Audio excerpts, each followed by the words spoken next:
Hi friends, welcome to ஆகா சமையல் recipes. இன்றைக்கி நாம் எல்லாருக்கும் ரொம்ப பிடிச்ச கேரளா ஃபேமஸ் உண்ணியப்பம் ரெசிபி தான் பார்க்க போகிறோம். வீடியோக்குள்ளே போகிறதுக்கு முன்னாடி நம்மளோட ஆகா சமையல் ரெசிபீஸை சப்ஸ்கிரைப் பண்ணிக்கோங்க. கூடவே அந்த பெல் ஐக்கானையும் கிளிக் பண்ணிக்கோங்க. அப்போ தான் நான் போடக்கூடிய வீடியோக்குள்ளே நோட்டிஃபிகேஷன் உங்களுக்கு வரும். இப்போ வாங்க வீடியோக்குள்ளே போகலாம். இந்த ரெசிபி செய்கிறதுக்கு ஒரு பவுலில் 1 கப் பச்சரிசி சேர்த்துக்கோங்க. கூடவே 4-5 தண்ணி சேர்த்து நல்லா வாஷ் பண்ணி எடுத்துக்கோங்க.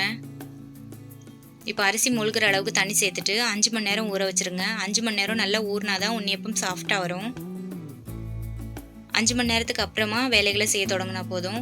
இப்போ ஒரு பவுலில் 1 கப் சர்க்கரை சேர்த்துட்டு கூடவே 1/2 கப் தண்ணி சேர்த்து இது நல்லா கொதிச்சு வர அளவுக்கு மிக்ஸ் பண்ணிவிட்டு கொதிச்சு வந்ததும் ஃபில்டர் பண்ணி எடுத்து வச்சுக்கோங்க. இப்போ அரிசி நல்லா ஊறிட்டு இப்போ இதை வடிகட்டி எடுத்துக்கோங்க.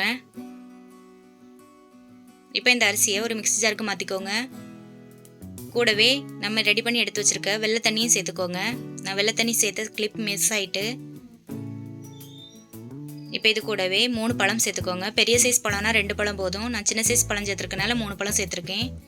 கூடவே 2 ஏலக்காய், 1/4 டீஸ்பூன் உப்பு, 2 பிஞ்ச் அளவுக்கு சமையல் சோடா சேர்த்து இதை நல்ல பேஸ்ட்டாக அரைச்சி எடுத்துகிட்டு வந்துடுங்க. இந்த அளவுக்கு அரைச்சிட்டு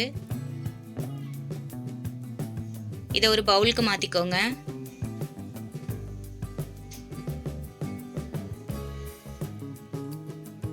இப்போ இது கூடவே 1/4 கப் கோதுமை மாவு சேர்த்துக்கோங்க.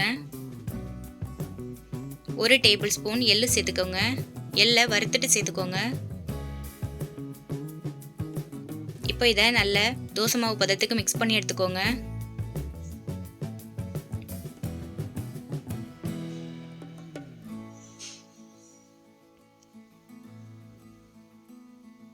இந்த அளவுக்கு மாவு கலந்து எடுத்துக்கோங்க. உங்களுக்கு கொஞ்சம் திக்காக இருந்ததுன்னா கொஞ்சம் தண்ணி சேர்த்துக்கோங்க. இந்த அளவுக்கு கலந்துட்டு ரெடி பண்ணி எடுத்து வச்சுக்கோங்க. இப்போ ஸ்டவ் ஆன் பண்ணி ஒரு குழிப்பணியார பேன் வச்சுட்டு அதில் எண்ணெய் சேர்த்துக்கோங்க. நீங்கள் எண்ணெய்க்கு பதில் நெய் கூட சேர்த்துக்கலாம். இப்போ இதில் இவ்வளோ எண்ணெய் சேர்த்துருக்குன்னு நினைக்காதுங்க. உண்ணியப்பம் ரொம்ப எண்ணெய் குடிக்காது. இப்போ நம்ம ரெடி பண்ணி வச்சுருக்க மாவையில் ஊற்றிக்கோங்க.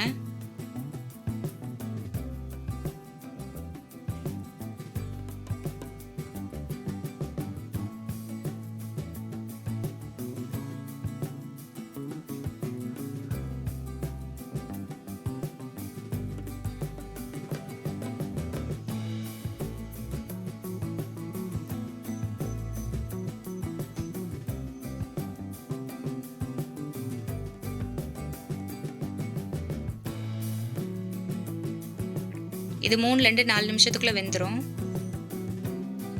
இது ஒரு சைடு வெந்ததும் மறு சைடு மாற்றி போட்டுக்கலாம். இப்போ ஒரு சைடு வெந்துட்டு இப்போ இது மறு சைடு மாற்றி போட்டுக்கலாம்.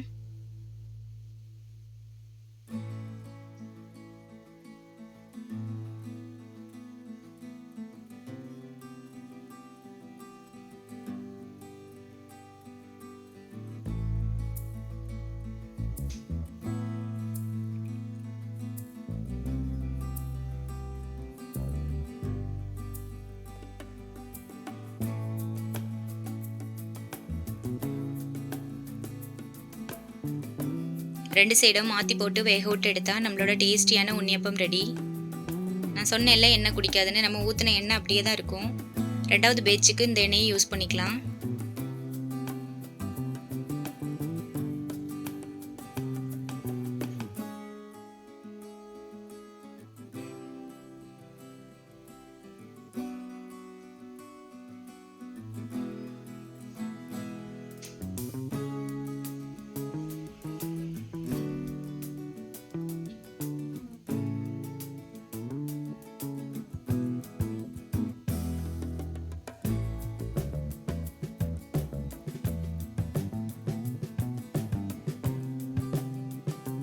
மீதம் இருக்கிற மாவையும் இந்த மாதிரி ஊற்றி ரெடி பண்ணி எடுத்துக்கோங்க.